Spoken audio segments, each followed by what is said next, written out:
Hola, buenas tardes. Eh,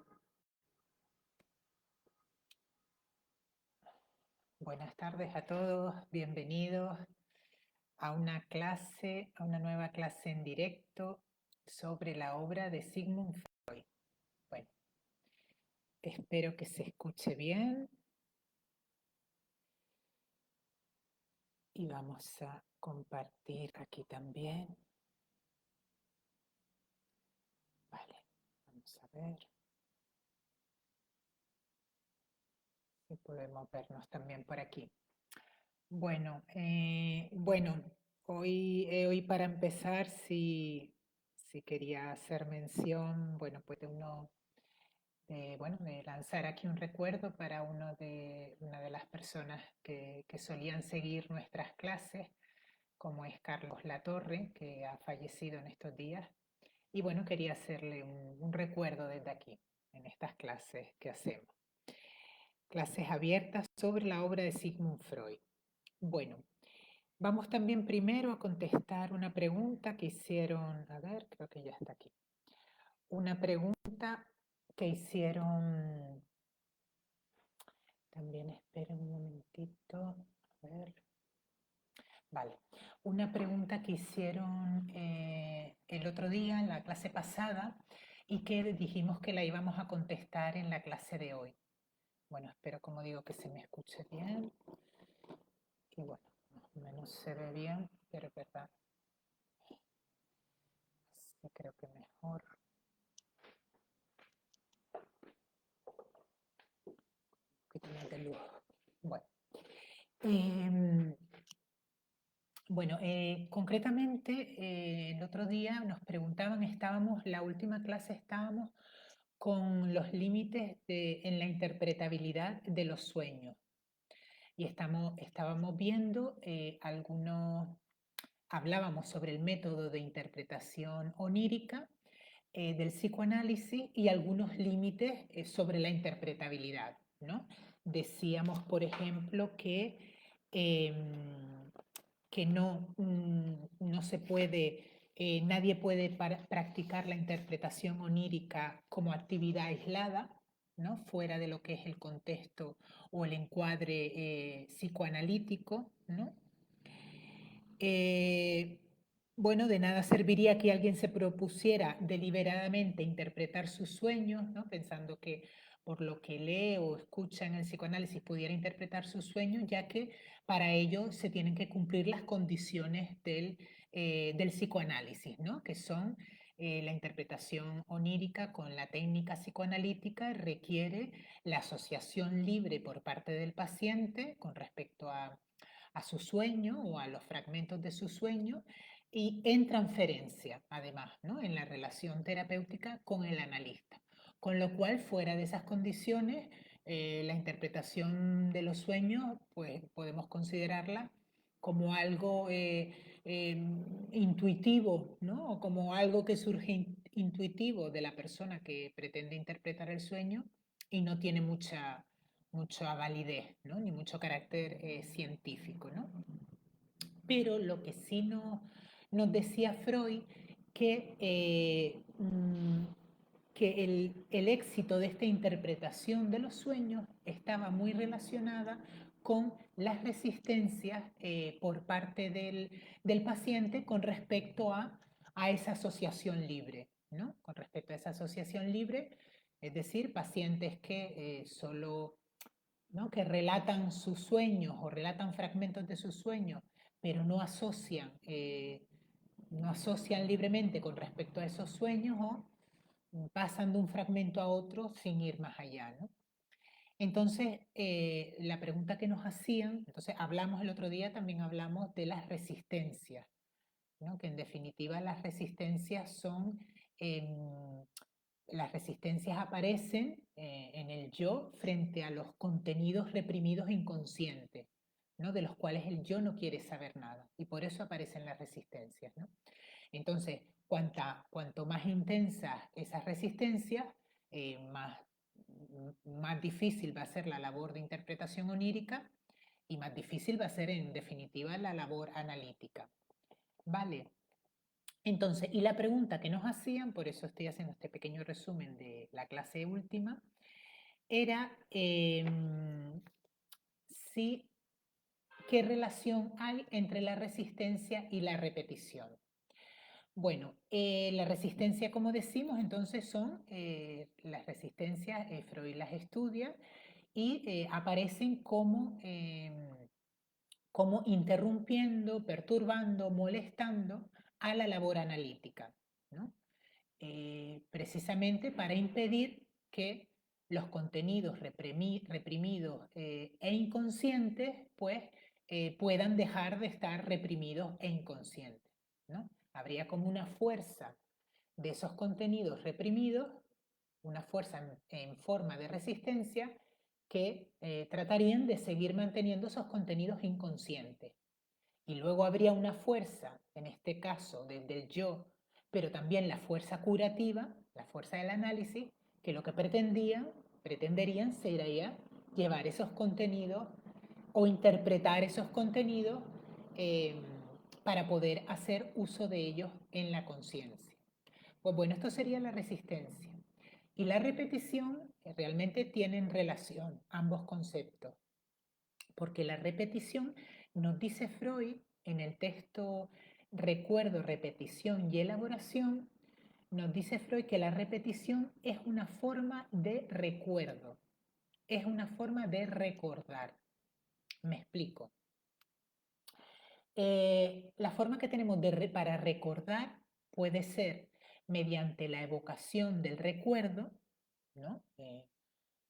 Evocando imágenes pasadas a las que ponemos palabras y hacemos un relato.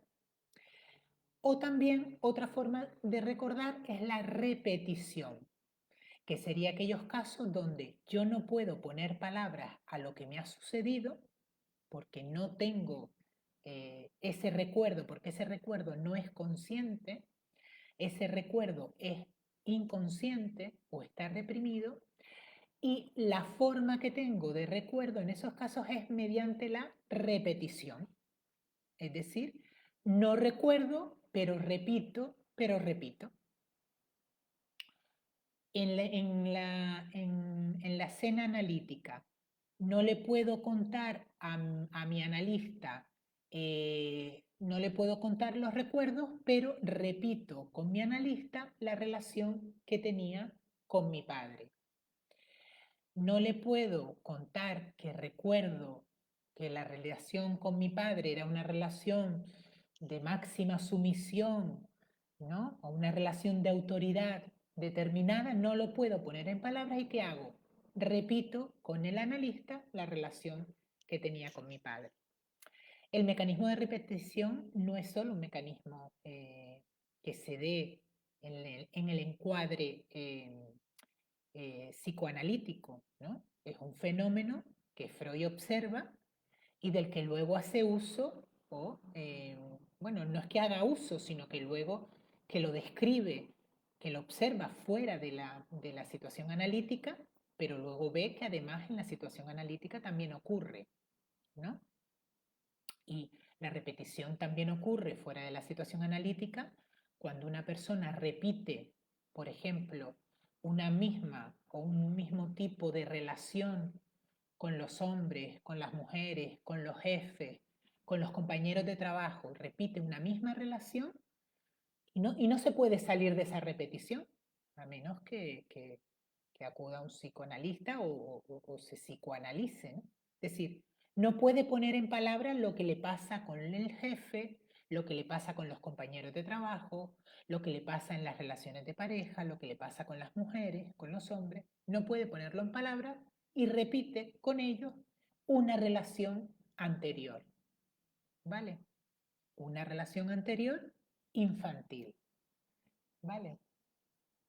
Bueno, por eso digo que el psicoanálisis se sirve en en la situación analítica, se sirve de esa relación precisamente, ¿no? En esa relación transferencial médico-paciente o psicoanalista psicoanalizando, el paciente va a atribuir sobre la figura del analista muchas afectos, emociones, situaciones que proceden de otra escena, de otro lugar y están referidas a otra persona. ¿Vale?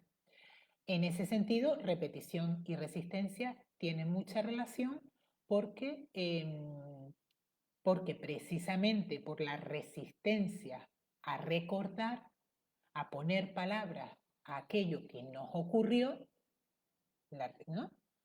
Precisamente por la fuerte resistencia a, a, a que lo reprimido deje de ser reprimido, aparece la repetición, aparece el mecanismo de la repetición, ¿vale? O el sujeto se ve abocado a repetir en lugar de recordar. Vale.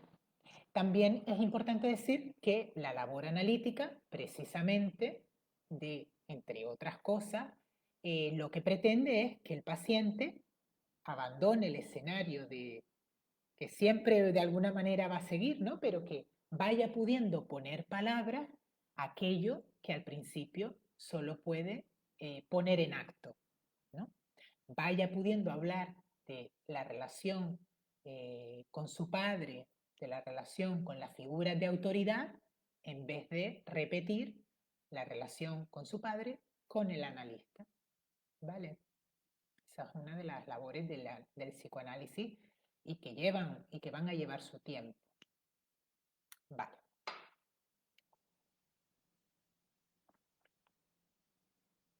Bueno, esto en relación a la pregunta que nos hacían. Hoy nos vamos a meter con un texto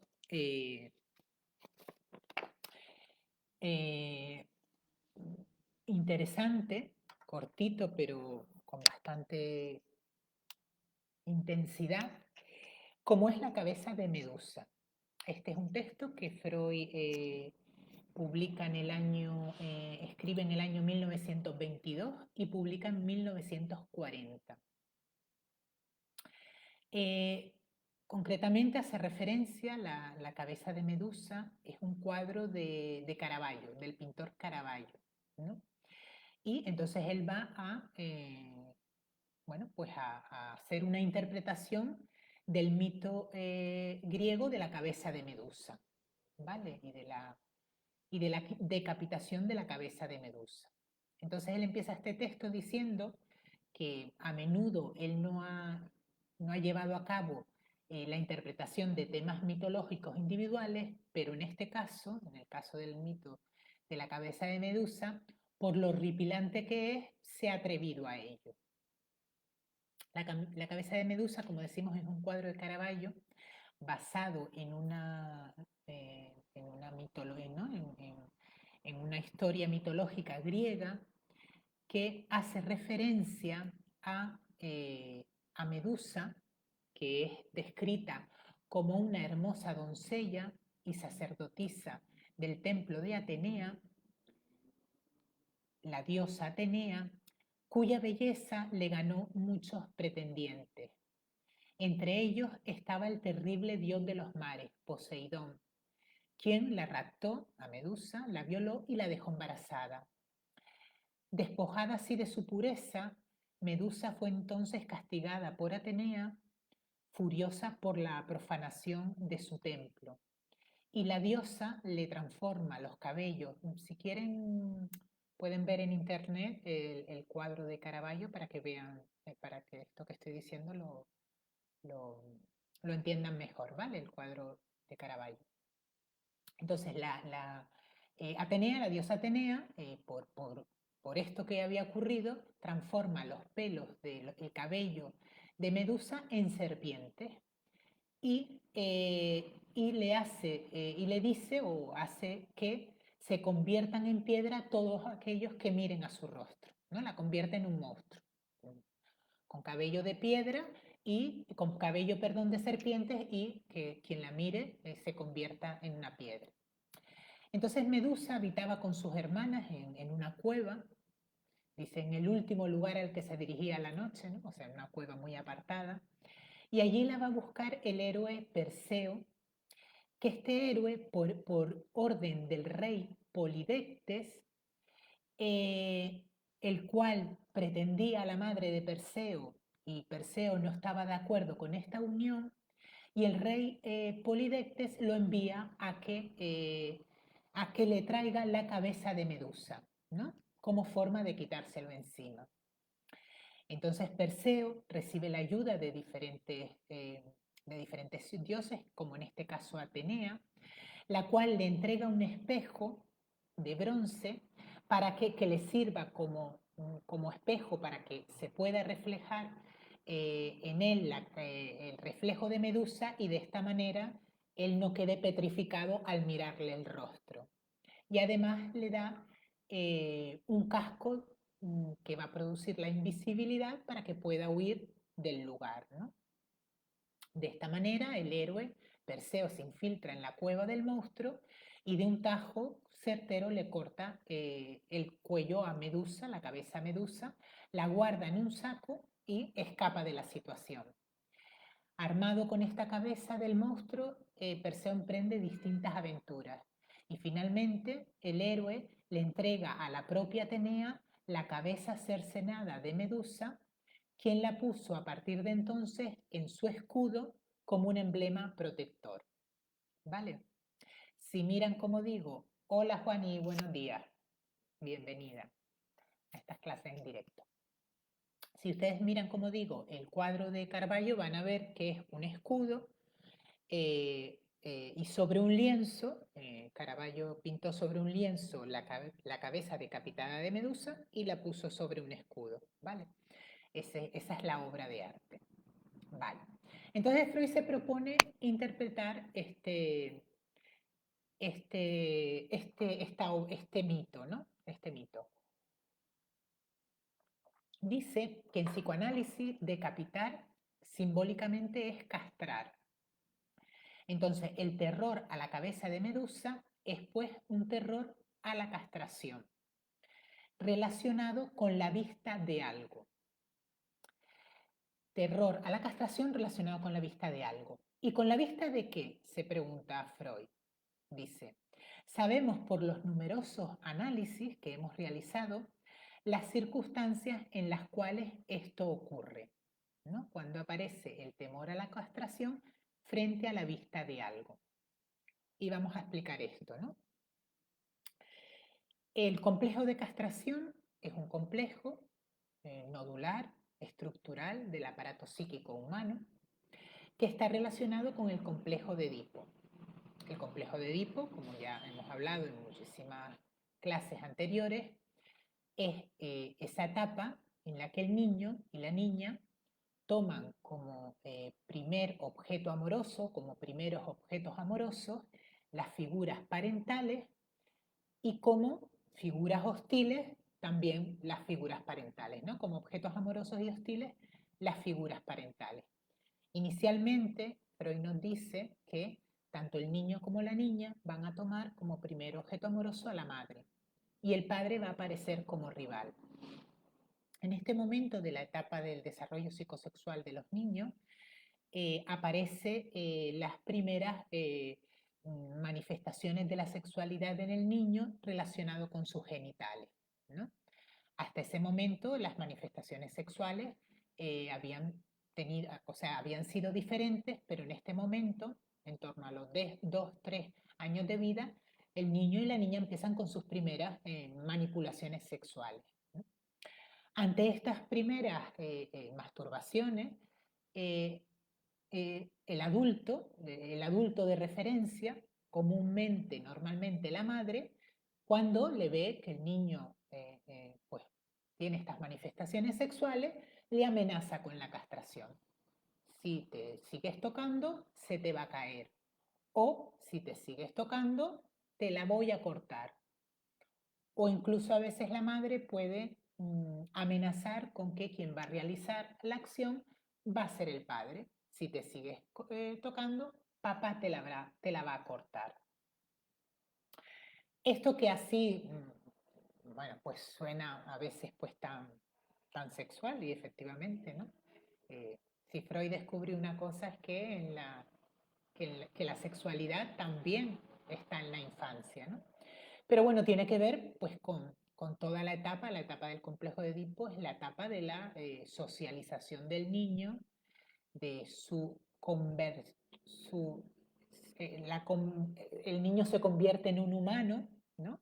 Y su educación, su proceso educativo, ¿no? Entonces, todo lo que tiene que ver con esos mensajes, ¿no? Que se utilizan, ¿no? Cuando venga tu padre, te vas a enterar. Como no hagas esto, se lo voy a decir a tu padre, ¿no? Todo eso es del orden de la amenaza de castración, ¿vale? Necesaria para limitar o eh, para la introducción de la ley, ¿no? Para la introducción de la ley. Entonces, el complejo de castración tiene que ver con esta amenaza de castración que la madre o el padre o las figuras adultas le hacen al niño. ¿Qué ocurre? Que al principio el niño no cree en esa amenaza de castración, no la cree. Eso no es cierto, a mí no me va a pasar nada, ¿no? Y sigue en sus manipulaciones o con sus conductas sexuales, o sigue en su comportamiento, ¿no? Pero claro, en un momento determinado, el niño, de forma, eh, de forma casual, ve los genitales femeninos, ¿no? Y concretamente, nos dice Freud, ve los genitales femeninos probablemente de una mujer adulta, probablemente de la madre, ¿no? Entonces ve esos genitales femeninos rodeados de pelo, frente a los cuales, ¿no? Frente a esa visión, ahí la amenaza de castración se hace, la amenaza de castración se hace presente, ¿no? Es decir, si hasta ese momento el niño no creía en la amenaza de castración, cuando ve que hay otras personas tan parecidos a él y en ese momento tan iguales a él que no tienen aquello que él tiene, es porque la amenaza de castración puede ser real, ¿no? Y aquí el niño es cuando eh, renuncia a los deseos incestuosos, cuando empieza su proceso socializador, cuando renuncia también no solo a los deseos incestuosos, sino también a los deseos hostiles, hacia la figura del progenitor contrario, pero también empieza su renunciamiento a su narcisismo, empieza toda la labor civilizadora en el niño que lo hará un humano posible de vivir con otros humanos, ¿no? Vale, desde aquí nos saludan desde Argentina, Marcos Binocur. Muchos saludos, Marco, y bienvenido a estas clases en directo. Vale, entonces, como decíamos, ¿no? Entonces decíamos antes que el terror a la cabeza de Medusa es pues es un terror o temor a la castración. ¿Frente a qué? Frente a la vista de los genitales femeninos, sería en el caso del niño. En este caso, la cabeza de Medusa estaría representando los genitales femeninos. ¿Vale? Si tienen cualquier duda, ya saben que la pueden hacer y que la contestamos en directo. Dice, en las obras de arte suele representarse el cabello de la cabeza de la medusa en forma de serpiente, las cuales también van a derivar del complejo de castración. ¿Por qué? ¿En qué sentido? Es notable que a pesar de ser horribles en sí mismas estas serpientes, y si ven el cuadro van a entender esta sensación, dice, contribuyen realmente a mitigar el horror de la castración o de la decapitación, pues sustituyen el pene, cuya ausencia es precisamente la causa de ese error, por esas serpientes que simbólicamente representan al pene, ¿no? Son un símbolo fálico, ¿no? Las serpientes, como otros muchos símbolos que hay, son símbolos fálicos. Entonces, frente al horror de la cabeza de Medusa decapitada, aparece como esa especie de alivio al ver que los pelos de la medusa, de la cabeza de Medusa, son serpientes, es decir, penes completos, podríamos decir, ¿no? Y además nos dice Freud, ¿no? Sustituir el pene. Y además nos dice Freud, queda confirmada también la regla técnica. Con esto recordamos que que este texto pertenece al apartado de los textos técnicos, Aquí queda confirmada la regla según la cual la multiplicación de los símbolos fálicos equivale a la castración. Me explico, ¿no? Si en sueños soñamos, hemos hablado en otros vídeos también sobre la simbología en los sueños, ¿no? Y en los sueños ocurre que cuando soñamos con una multiplicidad, ¿no? Cuando soñamos en un sueño, por ejemplo, el sueño manifiesto relata que había mucha gente en el sueño, lo que nos hace pensar en la interpretación es que no había nadie, la ausencia, ¿no? Es decir, la multiplicidad nos habla de la ausencia. Pues en este caso nos dice Freud, la multiplicidad de la serpiente nos habla de la castración, de la ausencia, ¿vale? Por lo tanto, también sería el cabello lleno de el cabello en forma de serpiente, serían derivaría también del complejo de castración. La visión de la cabeza de Medusa paraliza de terror a quien la ve, a quien la contempla, le petrifica.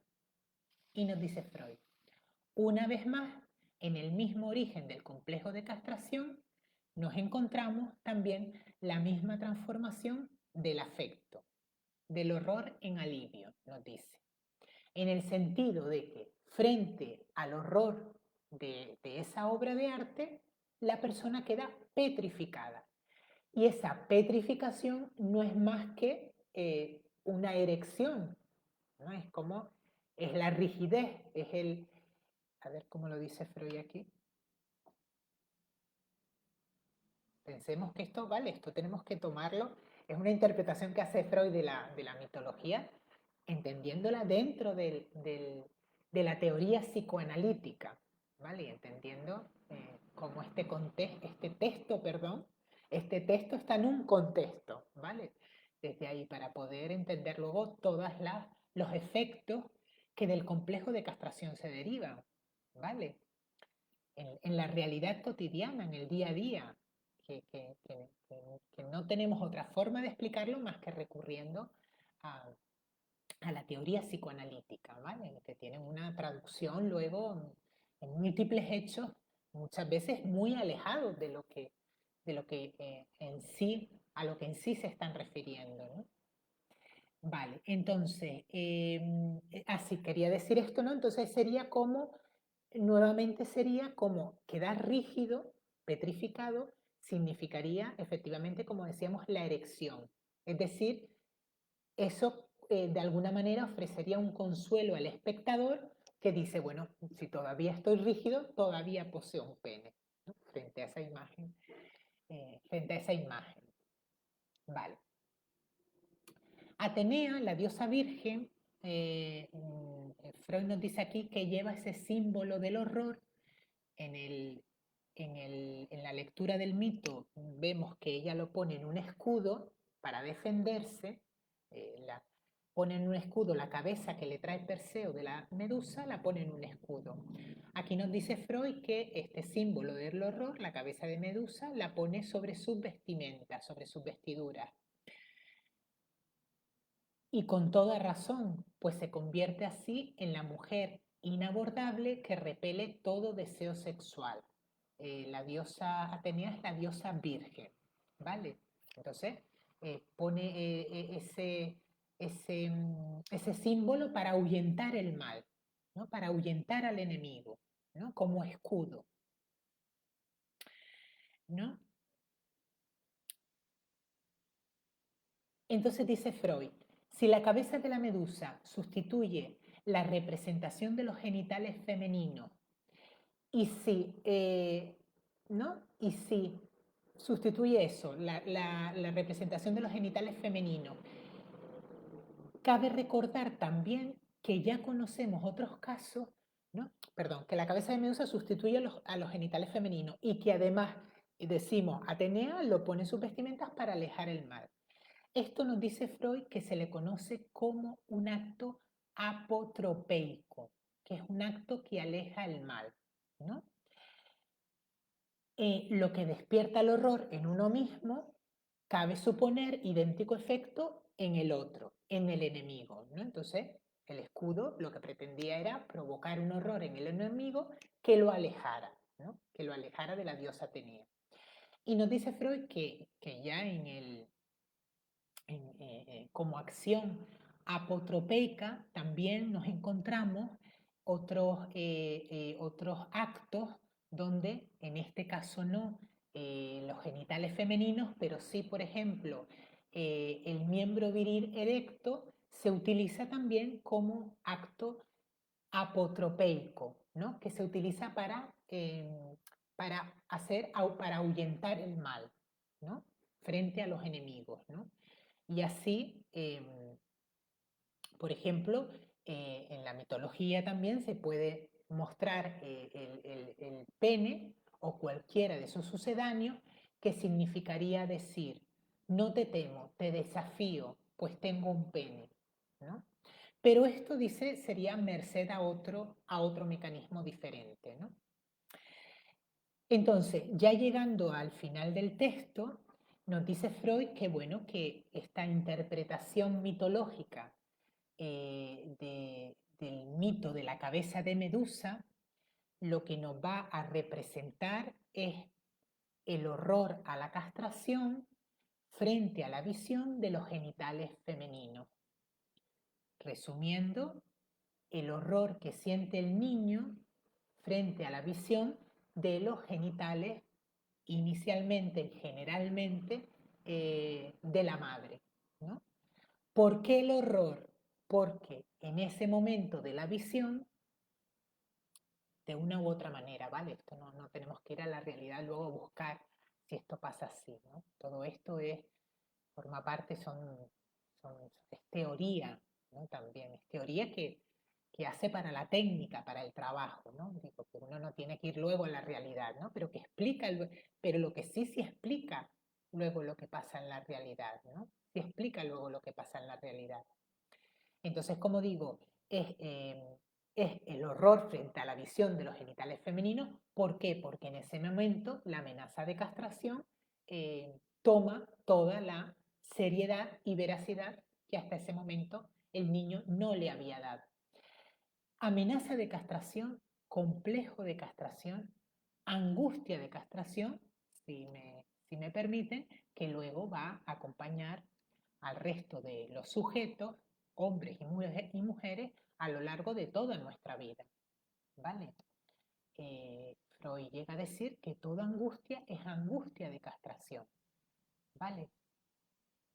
Toda angustia es angustia de castración, con lo cual la angustia de castración es estructurante en el sujeto humano porque es la que hace que la ley que estaba antes del niño, la ley que va a estar cuando ese niño, luego hombre, desaparezca y se muera, ¿no? La ley, el lenguaje, antecede al hombre y le va a suceder a él, que va a ser su sucesor, ¿no?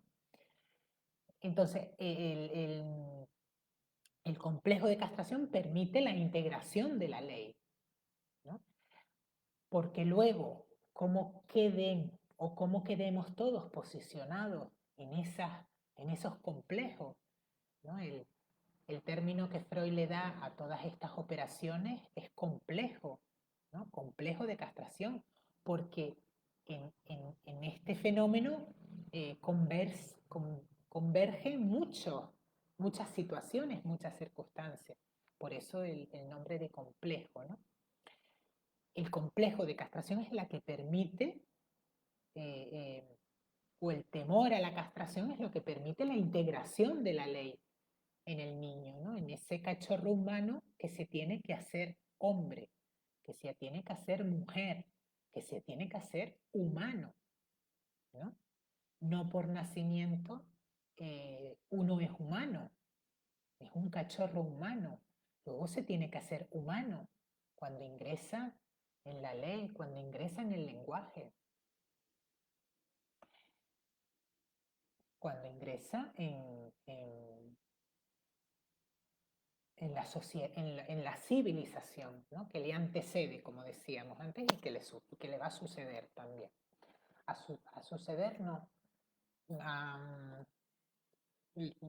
sí, que continuará después de él. No me sale la palabra ahora.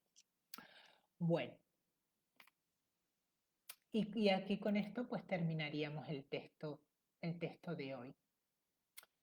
Y no sé si tienen alguna pregunta, alguna duda que podamos resolver. Este texto, nos quedan ya solo 2 textos para terminar el apartado de aportaciones a la técnica. Y bueno, este texto pues, está incluido dentro del programa de la Escuela de Psicoanálisis Grupo Cero, que es el programa que seguimos del seminario de Sigmund Freud aquí en estas clases abiertas, ¿no? Donde nos acercamos a su obra, bueno, para difundir el psicoanálisis y para también acercarles a todos bueno, también a ejercer o a la formación como psicoanalistas, que ya para eso pues sí que requeriría de una formación en una escuela, ¿no? Y realizar esa formación para poder también luego tener una acreditación como psicoanalista, ¿no? Pero qué bueno, estas clases también pues, nos permiten acercar a las personas al conocimiento del psicoanálisis y ponerlos en contacto con el psicoanálisis, ¿no? Y estamos, como digo, dentro de este apartado, aportaciones a la técnica, que nos quedan 2 textos, ¿vale? El próximo día nos meteremos con las resistencias contra el psicoanálisis, es decir, que vamos a seguir con las resistencias, que ya empezamos la semana pasada, ¿no? Y terminaríamos este apartado con psicoanálisis y medicina, también un texto muy interesante y que también vamos a abordar en profundidad. Bueno, pues si no tienen preguntas, vamos a ir terminando por hoy. Y bueno, seguimos la próxima. Hasta luego.